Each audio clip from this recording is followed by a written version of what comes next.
Bueno, ahora vamos a darlle paso á seguinte ponente, Sara Iglesias Martínez, Sánchez, xa non sei nin ler, fisioterapeuta especialista en solo pelviano, co tema fisioterapia nas mulleres con endometriose. Moitas gracias, Sara.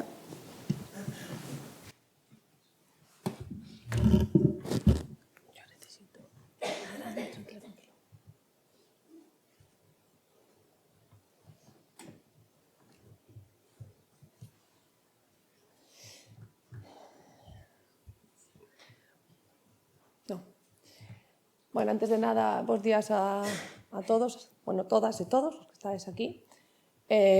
Gracias a Jorge. Eu logo teño un par de preguntiñas para ti. Gracias a Milagros, que o pasa mal tamén aí presentando. Bueno, eu vou vos falar un pouco do traballo que facemos dende fisioterapia, o aporte que lle pode dar a fisioterapia ás mulleres que temos endometriose. Un pouco tamén o que dixo Jorge, ainda que logo, bueno, hai unha ronda de preguntas, en algún momento alguén quere parar un momentiño, para un término a mellor que non coñezamos ou o que seña, sen problema. Entonces, imos empezar. Nada, uns pequenos datos sobre a endometriose, que en principio, bueno, máis ou menos xa todos coñecemos, pero sempre está ben repasar, non? Bueno, según a OMS, a prevalencia é un 10% estimada. Eu sempre digo estimada bastante en letras grandes porque creo que realmente é moita máis prevalencia, pero bueno, moita xente ou non está diagnosticada ou é verdad que, bueno, hai uns síntomas que ás veces é difícil de dar realmente co diagnóstico porque se pode confundir con moitas outras patoloxías.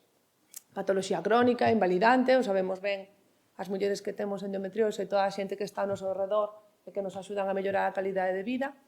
Patoloxía benigna, o de benigna sempre está un pouco aí porque de base, pois sí que pode ser unha patoloxía benigna, pero bueno, sí que é verdad que moitas veces afecta a órganos vitais ou a órganos ainda que non sexan vitais, pois que, bueno, tanto como benigna, pois ao final se tes un implante na parte do intestino ao final fai unha obstrucción intestinal, pois bueno, pois podemos decir que igual tan benigna xa non é, non? Pero bueno, é verdad que en principio de base sí que o é. Estrosino dependente, como sabemos, inflamatoria, aí está a parte do sistema inmune, como ben hablo antes Jorge, as citoquinas proinflamatorias, é dicir, xa de base hai moita máis secreción desas citoquinas que van a é dicir, van a facer que sexa un ambiente moito máis inflamatorio do normal xa de por sí que é a menstruación. Implante de tecido fora do útero, aparición extraperitoneal, é dicir, non sempre está na zona na que supostamente debería, zona útero, ovarios, etc., senón que moitas veces aparece en outros sitios. E, bueno, aí temos a pegatina, neste caso coa colaboración que se fixo co Colexio Oficial de Fisios, ao que pertenezo tamén, que están as pegatinas en moitos baños de entidades públicas. Neste caso, o colexio pois fixo a colaboración con Querendo e nas clínicas de fisios e nos mandou a todos as pegatinas para que puxésemos tamén nos nosos baños. Creo que é importante esa parte de divulgación que a todo o mundo pois, poida máis ou menos chegar. Non hai cura, que ao final o importante a día de hoxe, pois en principio, paliar síntomas. AINES, antiálxicos, tratamentos hormonais, como ben comentou Jorge, fisioterapia, FTP, que o veredes moito de fisioterapia, vale, a abreviatura de fisioterapia. Actividade física, psicología, sexoloxía, nutrición, estilo de vida, xestión de estrés, descanso. Ao final, xa dicíamos, non, que moitas veces esa expresión genética, esa expresión dos xenes, ás veces, pois sí que podemos modificar segundo o nivel de vida que levemos. Sobre todo o descanso está sendo bastante importante, a nutrición tamén temos que prestarlle moita atención. Sempre digo que hai que comer alimentos e non produtos. O que leve máis dun ingrediente xa non é un alimento.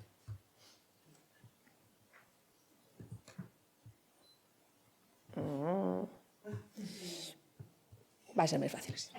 Sí.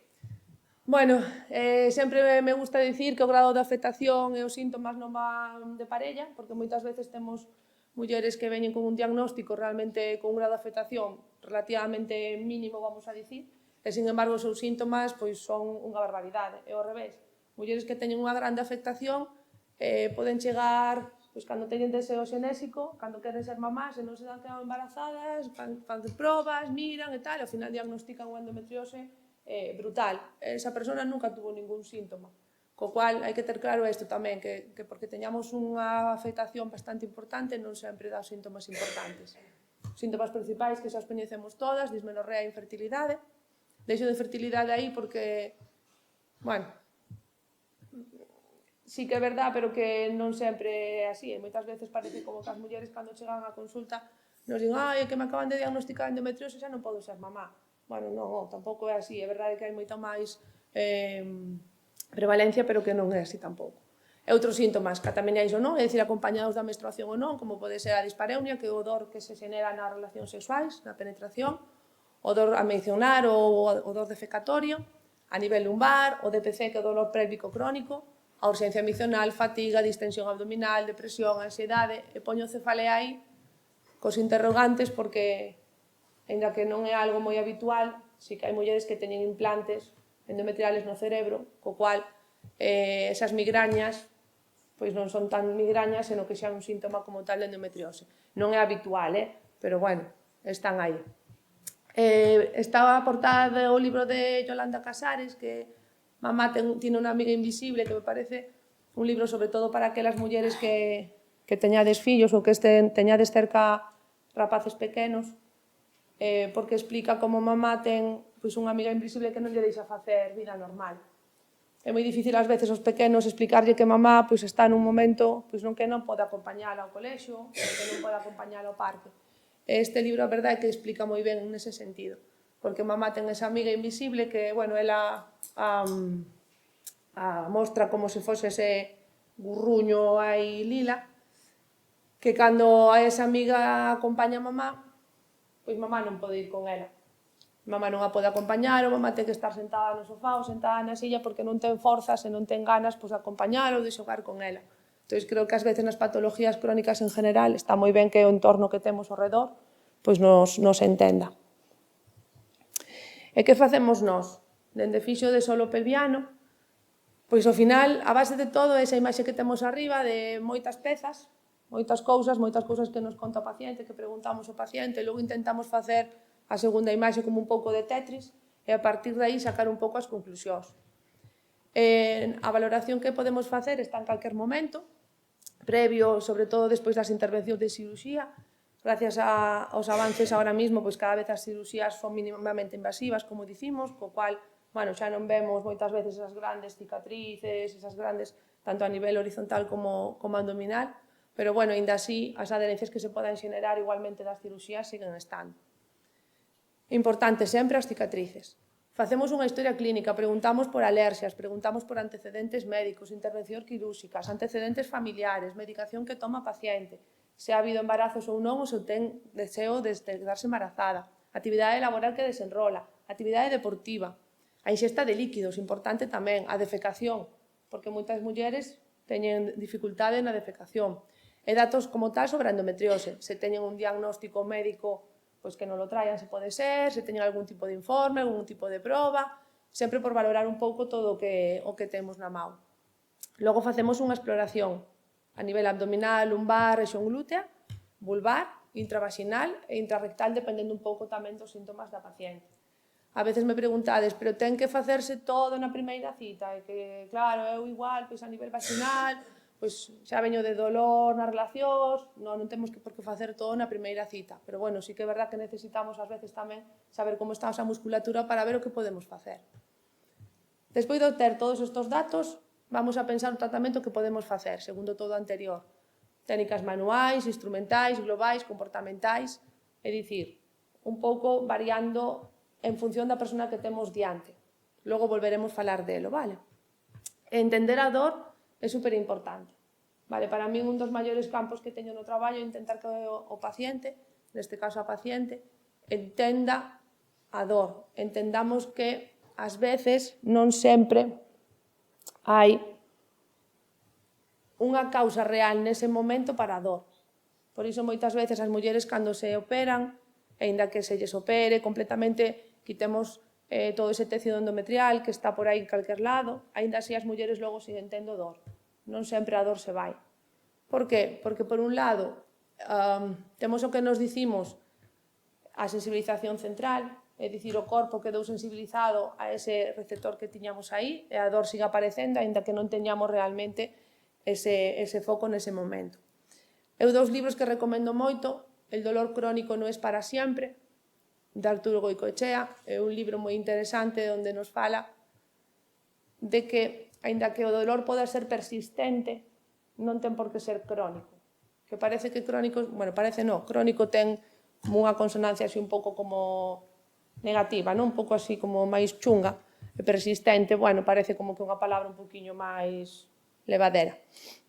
Fala un pouco da xestión do estrés, o tema emocional, o tema do sono, entender realmente como funciona a dor realmente no noso corpo, como son as respostas que dá o noso corpo, como nos hábitos tóxicos, como a alimentación, como todo nos está influindo. Entonces, creo que é un libro bastante interesante. E logo temos explicando el dolor, que é un libro feito para personas da pé, como digo eu. É un libro técnico, pero que intenta estar para personas que non, ainda que non teñamos uns conocimentos médicos ou de fisioloxía importantes, é un libro que todo o mundo entende. Eu son dos libros que vos recomendo, se os tedes a mão nunha biblioteca, que os collades e os olledes. Está moi ben, a verdad. Son libros moi interesantes.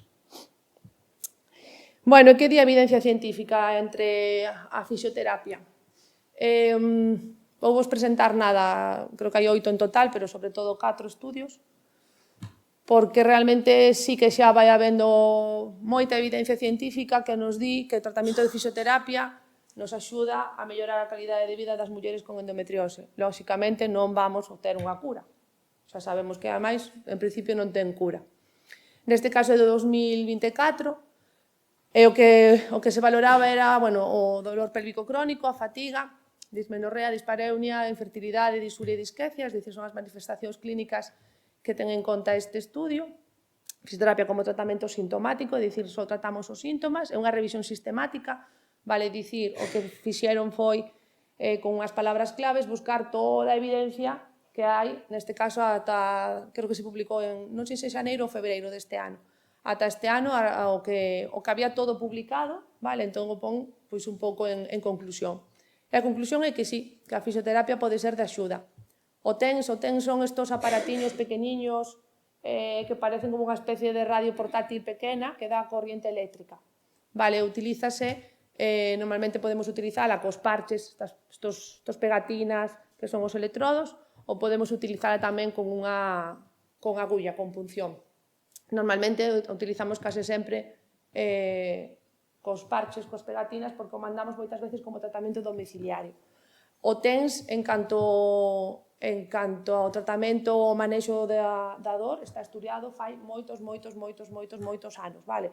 A veces non encontramos moita evidencia na endometriose como tal, como calquer outro dolor como máis particular, pero realmente en dolor crónico fai moitos anos. Básase, basicamente, na teoría do gate control, que como tupir a porta para entendernos onde están os receptores do dor. Digamos que engañan os receptores do dor, entonces lle dan aí outra cousa diferente, os receptores do dor quedan un pouco máis calmados e a dor desaparece.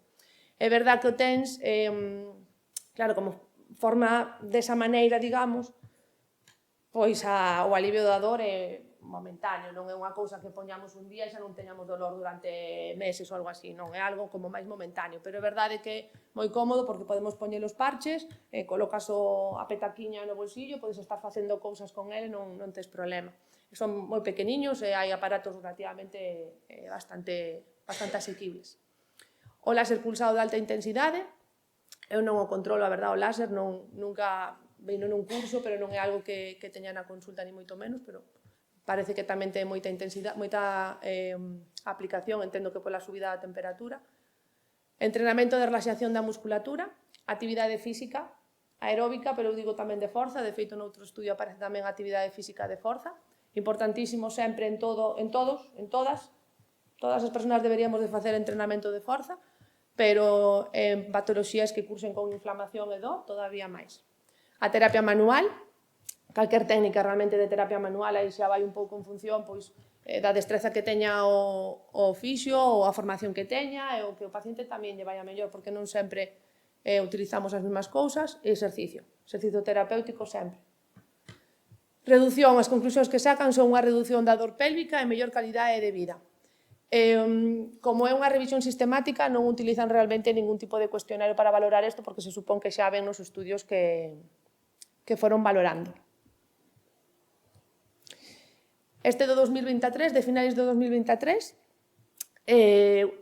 unha das cousas que valoraban eran os exercicios de suelo pélvico, que ten un efecto nas disfuncións sexuais femeninas, eso era o que querían valorar. Valoran o efecto da fisioterapia na dispareunia, na función sexual e na calidade de vida. Neste caso, sí que utilizan a escala EVA, que é a escala visual, non sei se sabedes o que é a escala EVA. Sí, non? Vale, a escala EVA se lle dá ao paciente unha escala pequeniña, unos debuxos, que poden ir en colorines ou poden ir en caras de máis felicidade a máis tristura. Entón, o paciente vai a marcar nesa escala o que nese momento pois ten dor. Pode ser tamén unha escala de 1 ao 0, do 0 ao 10, pero bueno, moitas veces en consulta ao final preguntamos directamente, non lle damos xa o papel para que marque, senón que lle preguntamos, mira, neste último tempo, en canto a dor, como estuveches de 0 a 10?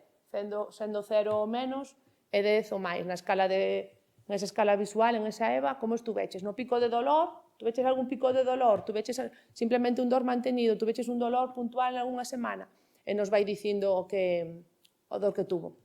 Logo tamén valoraron o índice de funcionamento sexual femenino e o cuestionario de perfil da saúde de endometriose. Fixeron 8 sesións, unha por semana, de 60 minutos de duración. Ensino anatómico e fisiolóxico do solo pelviano, vale, tamén unha parte importante visualizar, ver, entender onde están as cousas. Se non as entendemos mal, podemos despois traballar nelas. A modificación comportamental non explica moito, pero entendo que seguramente iría en función de... Temos moi mala costumbre de aguantar moito facer pipí, de aguantar moito facer caca. Eso tampouco nos favorece. Entón, moitas veces sí que traballamos moito nese sentido, non? Que o paciente entenda que cando o corpo pide facer pipí ou pide facer caca, pois temos que ir. Non podemos decir que non a esas señais. Técnicas específicas de terapia manual, non explica cales utilizou realmente, pero, bueno, ao final, supoño que liberación miofascial, etc. Entreno dos músculos do solo pelviano, exercicio terapéutico, no estudio nombra tipo pilates clínico. Non sei moi ben a que se refere con tipo pilates clínico. E a conclusión que sacaron é que a fisioterapia demostrou efecto beneficioso nas 3 medidas realizadas, é dicir, nas 3 escalas, tanto na EVA, no índice de funcionamento sexual femenino, como no cuestionario de perfil da saúde da endometriose, todas as mulleres tuveron maior puntuación, co cual, bueno, na escala EVA, lógicamente, menor puntuación, menos dolor. Este do 2015 é un estudio que, basicamente, vai sobre todo con o tema do tenso, que vos comentaba antes. Neste caso, valoran, nun grupo, fan percutáneo na clínica, na consulta, e outro é un tenso autoaplicado. Vale, dicir, se lle dá ao paciente, á muller, se lle dá ao cacharriño para que o poña ela na súa casa. E a conclusión que sacan é que ambas aplicacións melloran os resultados nas 3 evaluacións que se fixeron. Neste caso, se fixera a evaluación con EVA, outra vez a escala visual da dor, a escala de dispareunia profunda e o cuestionario de calidade de vida da endometriose. Ambos grupos realmente conclúen que melloran.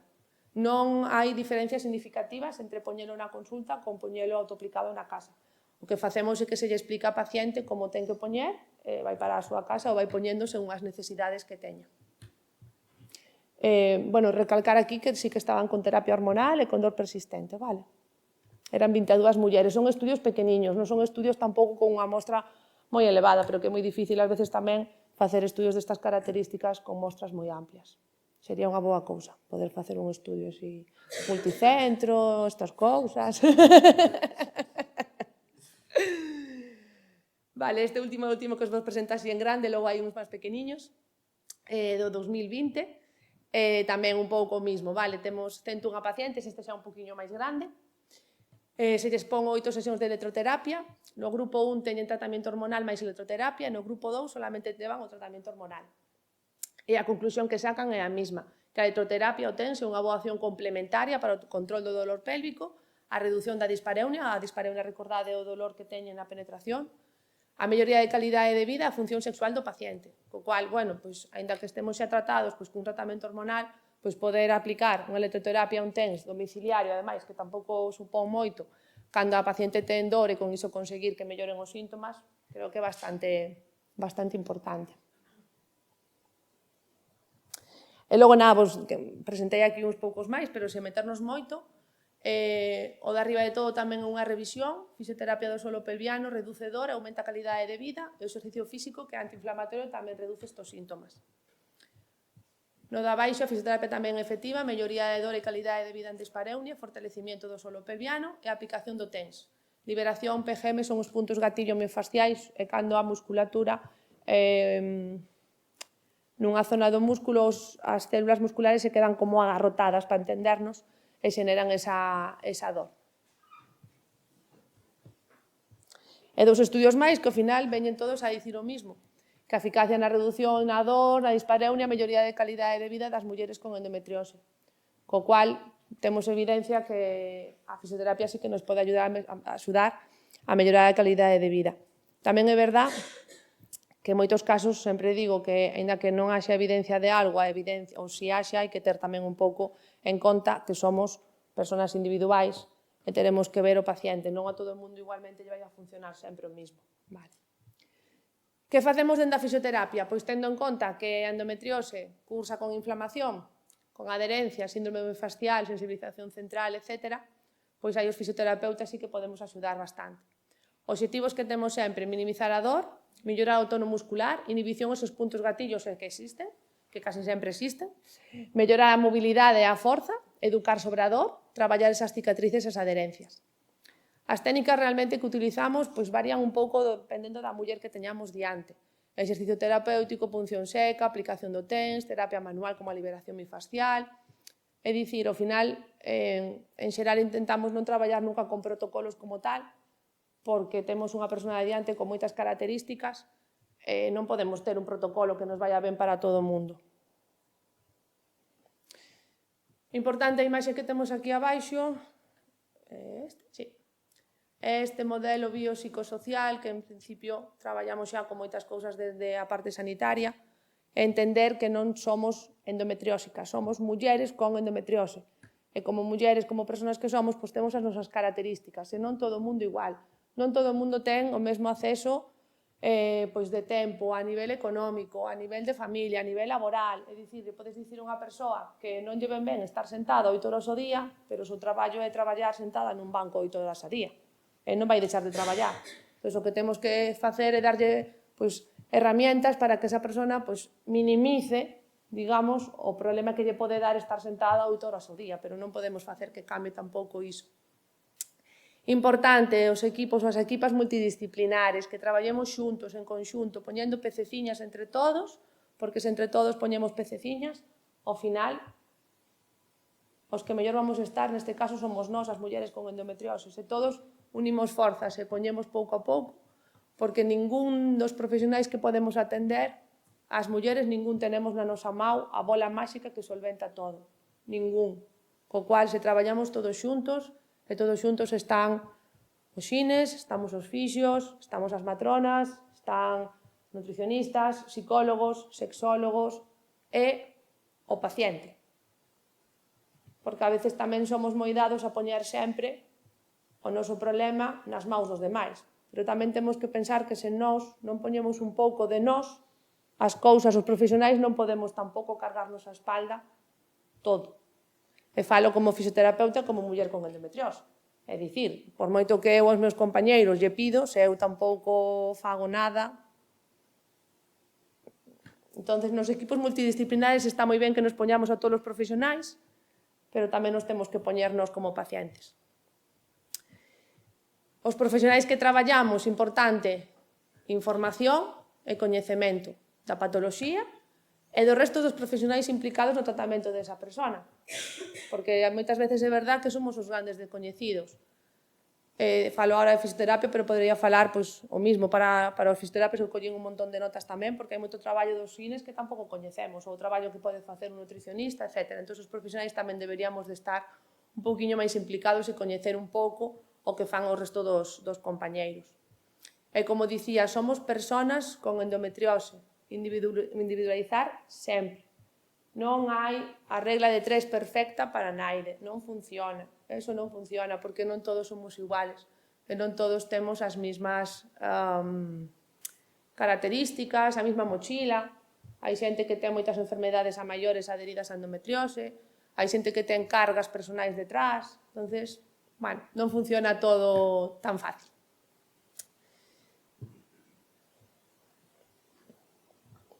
Vale. Eu quería terminar con dúas cousas. Por un lado, volver a recordar que o dor non é normal. Non podemos deixar que se nos siga dicindo que a dor é normal porque non o é. Vivir é urxente, é dicir, temos que poñer da nosa man para poder estar o mellor posible.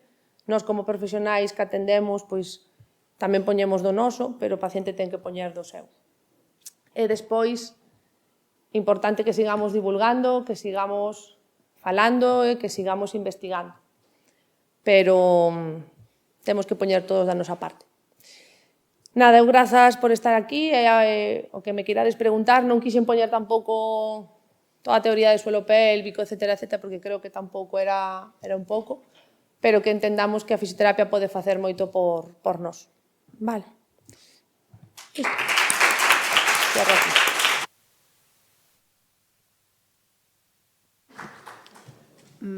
Algunha pregunta, consulta, suxerencia?